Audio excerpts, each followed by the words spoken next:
तलवार धनुष और पैदल सैनिक कुरुक्षेत्र में खड़े हुए, रथ पिपासु महारथी एक दूजे सम्मुख अड़े हुए, कई लाख सेना के सम्मुख पांडव पात विचारे थे। एक तरफ थे योद्धा, सब एक तरफ समय के मारे थे। महासागर की प्रतीक्षा में सारे टाक रहे थे जी, और पाठ के रथ को केसर स्वयं हाँक रहे थे जी। रणभूमि के सभी नजारे देखने में कुछ खास लगे। माधव ने अर्जुन को देखा, अर्जुन उन्हें उदास लगे। कुरुक्षेत्र का महासमर एक पल में सभी सजा डाला। माधव ने उठा, कृष्ण ने मुख से लगा बजा डाला।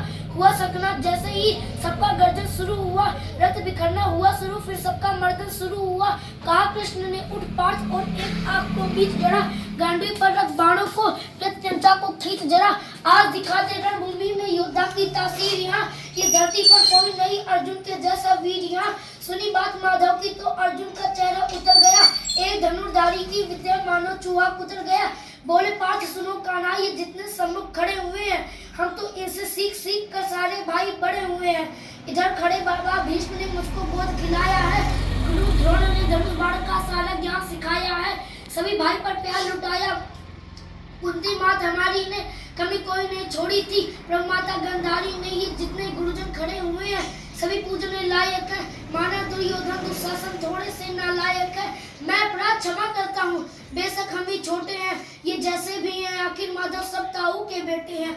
छोटे से भूभाग की खातिर हिंसक नहीं बनूंगा मैं, स्वर्ण ताककर अपने कुल का विध्वंसक नहीं बनूंगा मैं। खून सने हाथों को होता राजभोग अधिकार नहीं, परिवार मार कर गद्दी मिले तो सिंहासन स्वीकार नहीं। रथ पर बैठ गया अर्जुन और मुंह माधव से मोड़ लिया, आंखों में आंसू भरकर गांडीव हाथ से छोड़ दिया।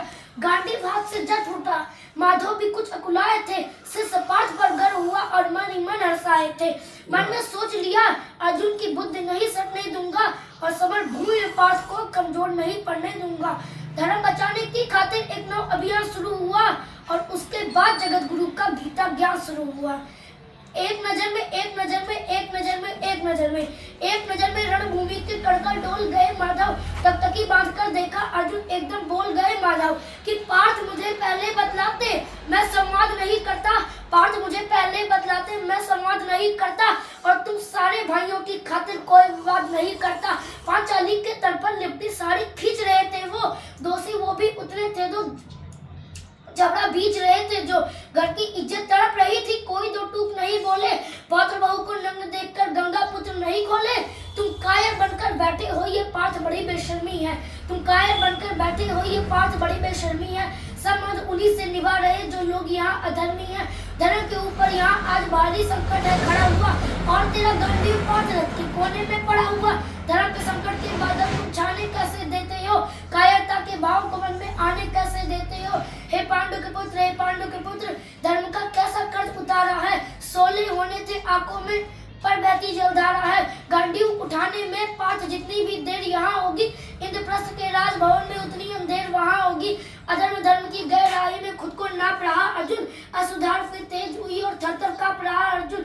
हे केशव, हे रक्त स्वयं का पीना नहीं सरल होगा, और विजय यदि हुए हम तो जीना नहीं सरल होगा। हे माधव मुझे बतलाओ, कुल नाशक कैसे बन जाऊं, रथ सिंहासन लाशों पर मैं शासक कैसे बन जाऊं।